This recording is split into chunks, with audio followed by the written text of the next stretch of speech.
Amados irmãos e amigos, graça e paz do Senhor Jesus Cristo, muito bom mais uma vez reunidos na presença do Senhor no 30º dia da nossa campanha de 40 dias de jejum e oração. A campanha cujo nome é Eu Me Ponho de Joelhos, baseada lá no texto em Efésios, no capítulo 3, verso 14, e é a campanha que tem norteado as nossas devocionais, o tema, melhor dizendo, que tem norteado as nossas devocionais. Já meditamos sobre a Igreja do Senhor, sobre os vínculos, sobre os relacionamentos. Dedicamos um bom tempo em relação a esse subtema, diríamos assim, da campanha. Em seguida, falamos do ministério sacerdotal do homem no seu lar, na sua família.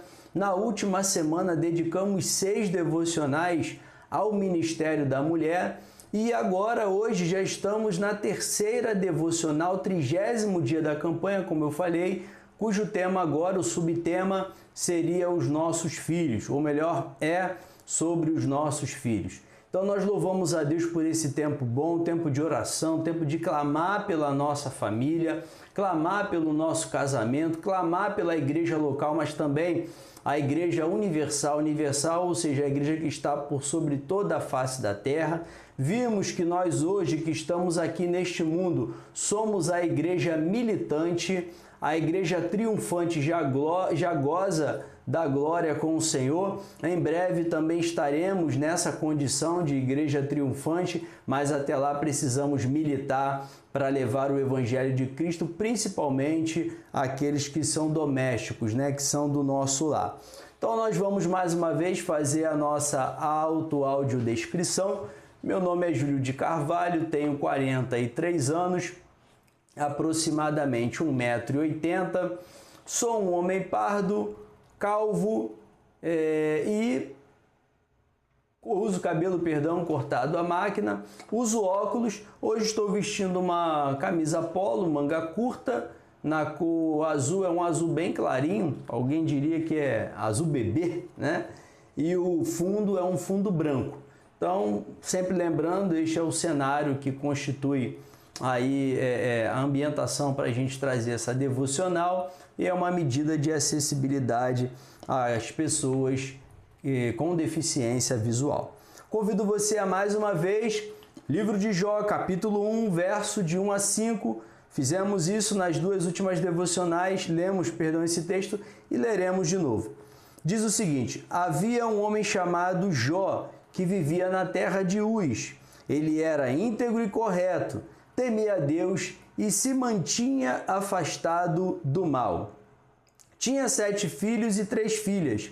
Era dono de 7.000 ovelhas, 3.000 camelos, 500 juntas de bois e 500 jumentas. Também tinha muitos servos. Na verdade, era o homem mais rico de toda aquela região. Os filhos de Jó se revezavam em preparar banquetes em suas casas e convidavam suas 3 irmãs para celebrar com eles. Quando terminavam esses dias de festas, Jó mandava chamar seus filhos a fim de purificá-los. Levantava-se de manhã bem cedo e oferecia um holocausto em favor de cada um deles, pois pensava: pode ser que meus filhos tenham pecado e amaldiçoado a Deus em seu coração. Essa era a prática habitual de Jó. O tema de hoje da nossa devocional é inconformado. E a gente vai basear esse tema no versículo-chave, que é o versículo de número 5. Eu fiz a leitura do 1 ao 5 na NVI, mas o verso 5 eu lerei na versão NVT, nova versão transformadora, que diz o seguinte: quando terminaram esses dias de festas, Jó mandava chamar seus filhos a fim de purificá-los. Levantava-se de manhã bem cedo e oferecia um holocausto em favor de cada um deles, pois pensava: pode ser que meus filhos tenham pecado e amaldiçoado a Deus no coração. Essa era a prática habitual de Jó. Os dias são maus. Vivemos em um tempo muito difícil. Cresce o número de membros de igrejas evangélicas que apostatam da fé cristã. Entre esses muitos irmãos, entre aspas, que eu coloquei aqui, para não fazer nenhum juízo de valor, que abandonam a sua fé publicamente, estão nossos filhos, filhas, netos, netas, bisnetos, bisnetas. Não só deixam um convívio com a igreja, com os santos, mas também, e não deixam só o convívio com a igreja de professarem a fé em Cristo como Senhor e Salvador, mas abandonam princípios e valores do reino de Deus e enveredam-se para o caminho das drogas, sejam elas lícitas ou ilícitas, do furto, do roubo, da prostituição, do adultério e até mesmo do homossexualismo. Esse é o cenário atual. Muitos cristãos estão se desviando, apostatando, abandonando publicamente a sua fé. E dentre esses cristãos, entre aspas, porque certamente muitos deles não tiveram encontro com Cristo. Outros tiveram, mas por algum motivo afastaram-se. Mas apostatar a fé já é uma coisa bem diferente. E entre esses estão os nossos filhos, estão os nossos netos, estão os nossos bisnetos, e ao ponto de estar nessa condição. Droga, prostituição, como lemos aqui, roubo, furto, adultério e até mesmo a prática abominável, como diz o texto em Romanos, a prática abominável do homossexualismo.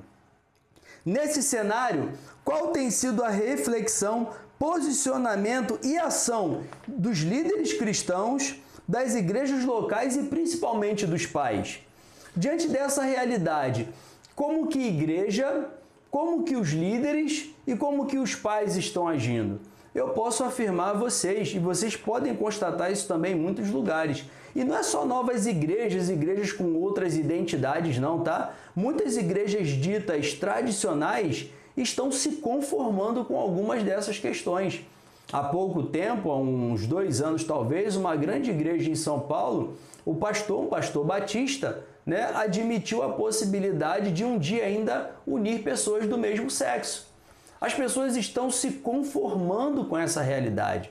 Mas o texto bíblico diz para a gente não nos conformarmos com esse mundo. Antes nós temos a nossa mente transformada, as nossas ações serem transformadas pela renovação do nosso entendimento. Então a palavra de Deus nos chama para a gente ser inconformado com isso. E na contramão de tudo isso, mantendo os princípios e os valores cristãos. Mesmo contrariados em seu interior, essas pessoas, esses pais, esses líderes, muitas igrejas, eles sabem que dentro isso está errado, mas ainda assim, por um pseudo-amor, uma desculpa que amam seus filhos, seus membros, que tem que acolher, porque pior do que acolher é abandonar, muitos estão, de certa forma, aceitando isso, se conformando com essa realidade, usando a desculpa do amor. No texto bíblico devocional, vimos que o amor de Jó pelos seus filhos e filhas firmavam em gestos bem diferentes dos que observamos nesses dias. Jó não agia como muitos de nós agimos em relação a essas práticas que os nossos filhos e filhas estão praticando. Em primeiro lugar, Jó orava até mesmo contra essa possibilidade. Veja bem, independente dos filhos de Jó estarem agindo ou não, ele já orava contra isso.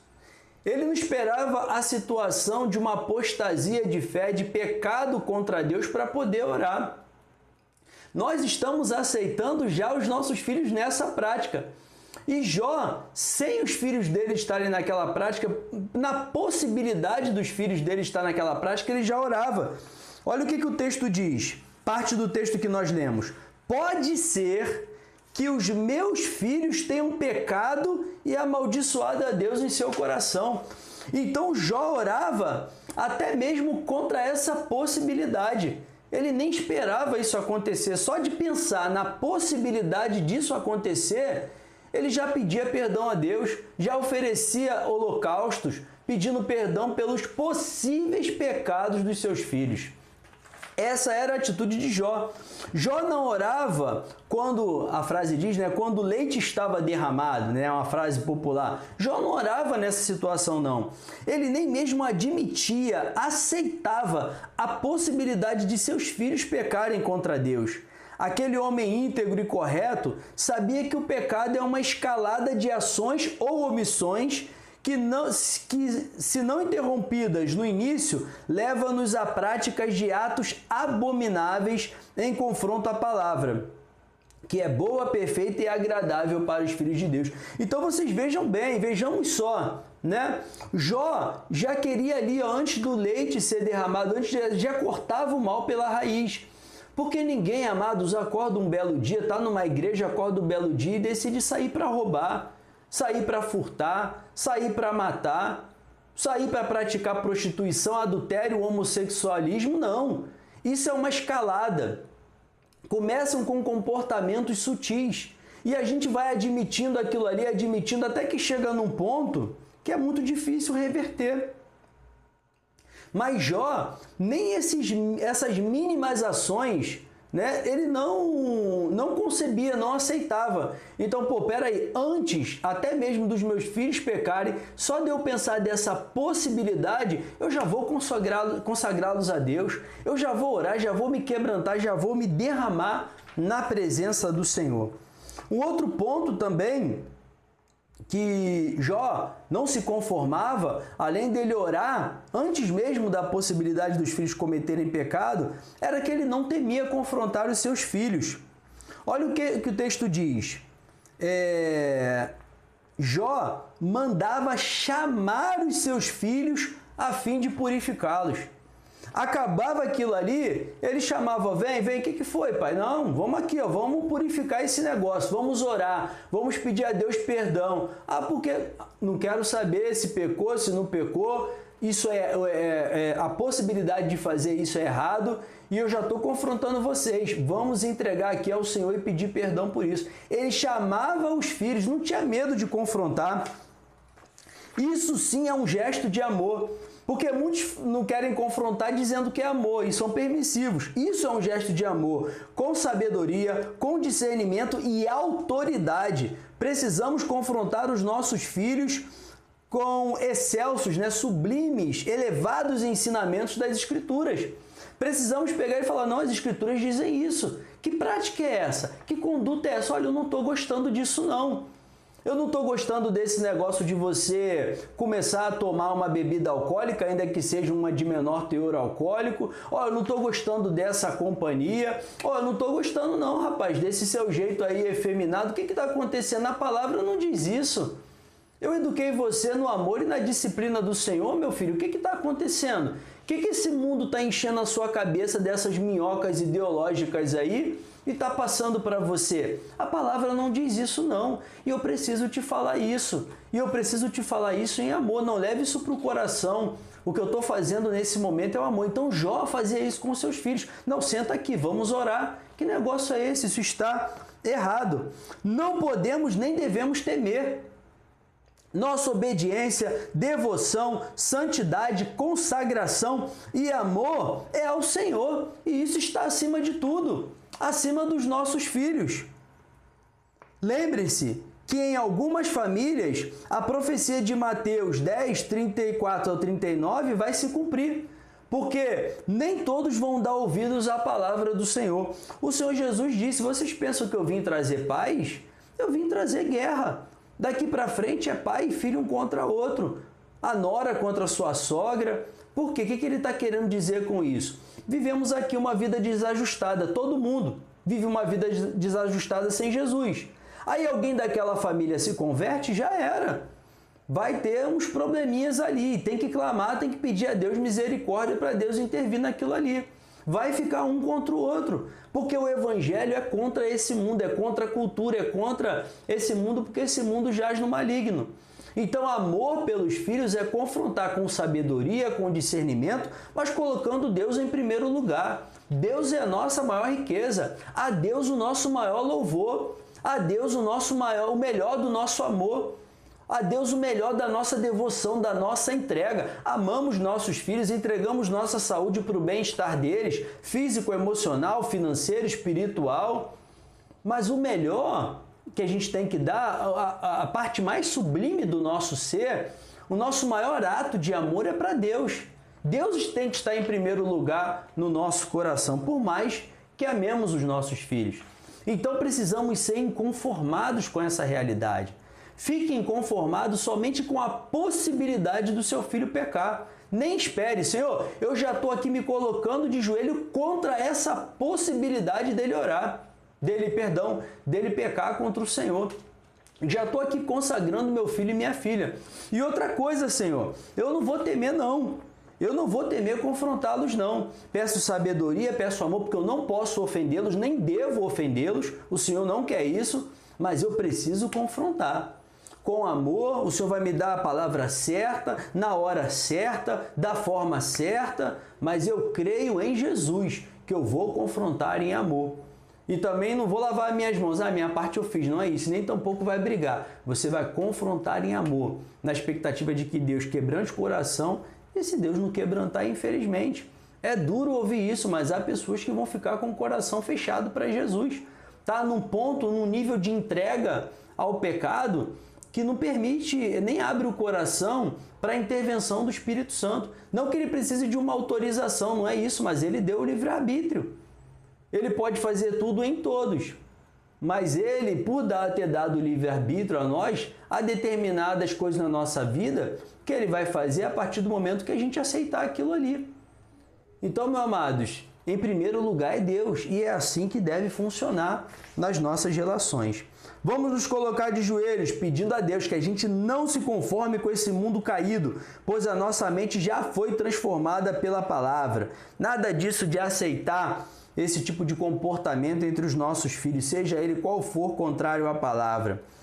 Vamos orar pedindo ao Pai que a gente não tenha temor em fazer a vontade de Deus, mesmo sob esse risco da desaprovação dos nossos filhos. A gente tem que buscar a aprovação de Deus. Vamos pedir ao Pai que não nos falte sabedoria, discernimento, ousadia, coragem, para em amor confrontar os pecados dos nossos filhos. E também ainda pedir a Deus que quebrante o coração deles, converta e liberte cada um deles dos seus pecados. Amém? Vamos orar no nome de Jesus. Senhor, muito obrigado. O Senhor nos tirou das trevas, como diz a tua palavra, para a luz, para um reino de justiça, que é o reino do Senhor. A nossa mente, nós fomos transformados, melhor dizendo, pela renovação da nossa mente. Então não há motivo para a gente se conformar com esse mundo caído. Não há amor pelos nossos filhos, Senhor. Não há nada de valor nesse mundo que possa fazer com que a gente se conforme com aquilo que é errado. Porque nós precisamos, em primeiro lugar, amar e honrar o Senhor. Por isso nós pedimos ao Senhor essa força, ó Deus, essa capacidade e esse poder para não se conformar com esse mundo. E sendo necessário confrontar os nossos filhos, sem temor, ó Deus, daquilo que eles vão achar. Porque, ó Deus, havendo temor ao Senhor e amor ao Senhor, ó Deus, o que eles vão achar é a responsabilidade deles. Mas ajuda-nos, ó Deus, a comunicar a tua palavra, a confrontar no nome de Jesus. Por isso também pedimos a ti, Pai, que vai quebrando o coração deles, que diante da conversa, diante do momento que o Senhor separar, as palavras que o Senhor nos der, o coração deles estejam quebrantados. A gente falou aqui já do final da linha, da derrocada, do ponto mais difícil, mas o pecado, como falamos na lição, é uma escalada. Começa não indo para a EBD, começa não indo para o culto, começa, Senhor, sendo um visitante na igreja que antes ele fazia parte do corpo, começa flertando com as coisas desse mundo, ó Deus, as preferências culturais desse mundo que são sutis, músicas que falam de amor, mas que não falam do Senhor, e aí há uma escalada. Por isso, ó Deus, coloca no nosso coração, esse coração inconformado com isso. Ah, pelo menos não está roubando, não está matando, não está indo para baile, não está indo para boate, ouve a música MPB. Ah, não, Senhor, não, no nome de Jesus, não, Senhor, nós não queremos isso, Pai. O Senhor não nos deu, ó Deus, filhos para essa realidade, Senhor. Nós não queremos isso no nome de Jesus. Ó Deus, nós queremos consagrar diante do Senhor. Queremos vê-los transformados pela Tua palavra, Senhor. Tendo alegria, ó Deus, em estar no meio da Tua igreja, do povo santo, fazendo parte do corpo de Cristo, Pai, no nome de Jesus. Não queremos chegar ao ponto, Senhor, de visitá-los em hospitais acidentados. Ó Deus, sepultarmos os nossos filhos, porque assim diz a Tua palavra, que o salário do pecado é a morte. Por isso, Pai, não, no nome de Jesus, não deixa, Senhor, que o nosso coração se conforme com essa realidade. Ó Deus, e que a realidade para os nossos filhos, para os nossos netos, para aqueles que têm bisnetos, netos e bisnetos, Senhor, seja uma realidade de reino, Pai, no nome de Jesus. Concede-nos a graça. Queremos casamentos santos, Senhor, sem adultério, sem, ó Deus, promiscuidade. Queremos que os nossos filhos sejam abençoados no casamento. Queremos, ó Deus, que eles se unam, sejam do Senhor e se unam com pessoas do Senhor para a glória do Teu santo nome. E aqueles, Senhor, que já estão afundados no pecado, Senhor, da prostituição, da fornicação, do roubo, do furto, das drogas, ó Deus, das ilegalidades, que estão afundados no homossexualismo. Pai, no nome de Jesus, Senhor, tira a venda desses olhos, ilumina o entendimento desse povo, Senhor, para que eles possam retornar ao Senhor, no nome de Jesus, convertidos, ó Deus, em Cristo Jesus, com o Espírito Santo habitando no coração, para viver a maravilha que é de uma vida em Cristo. Louvado seja o Senhor. Visita, Senhor, em nome de Jesus nessa hora, cada lar, cada família que essa devocional o Senhor está alcançando. E, ó Deus, com aqueles que forem compartilhados, que o Senhor encha, ó Deus, essas famílias, no nome de Jesus. Muito obrigado, Pai. Nós queremos te agradecer, porque esse é um tempo bom. E pedimos ao Senhor que dê ordem aos teus anjos para repreender todas as retaliações do inferno contra a nossa vida, contra a nossa família, contra a nossa saúde, contra os nossos bens. Sabemos, ó Deus, que é um tempo que a batalha se intensifica. Declaramos, ó Deus, ou melhor, ocupamos o nosso lugar no fronte de batalha de uma guerra que já acontece, que já existe, que sempre existiu, desde que o homem pecou, desde que o mundo, Senhor, caiu pelo pecado. Mas, ó Deus, agora nós estamos mais conscientes dessa batalha, estamos no fronte. Pedimos ao Senhor que preserve o teu povo, que não haja baixas, em nome de Jesus. Muito obrigado, Pai. Em nome de Cristo Jesus, te agradecemos. Amém. Amados irmãos, hoje começamos, ontem, começamos aquele propósito de 20 minutos antes do horário que a gente acordar 20 minutos antes para orar pelos nossos filhos. Graças a Deus, consegui fazer isso hoje. Não acordei 20 minutos antes, mas os meus primeiros 20 minutos do meu dia eu falei, não acordei, problema. Se eu acordei atrasado, depois eu organizo o meu dia. Dediquei ali os 20 primeiros minutos. Amado, se a gente não dedicar, se a gente não tiver a capacidade de dedicar 20 minutos da nossa oração pelos nossos filhos, eu não vou nem classificar essa atitude. Eu só peço a Deus misericórdia em nome de Jesus. Deus abençoe sua vida. Amém.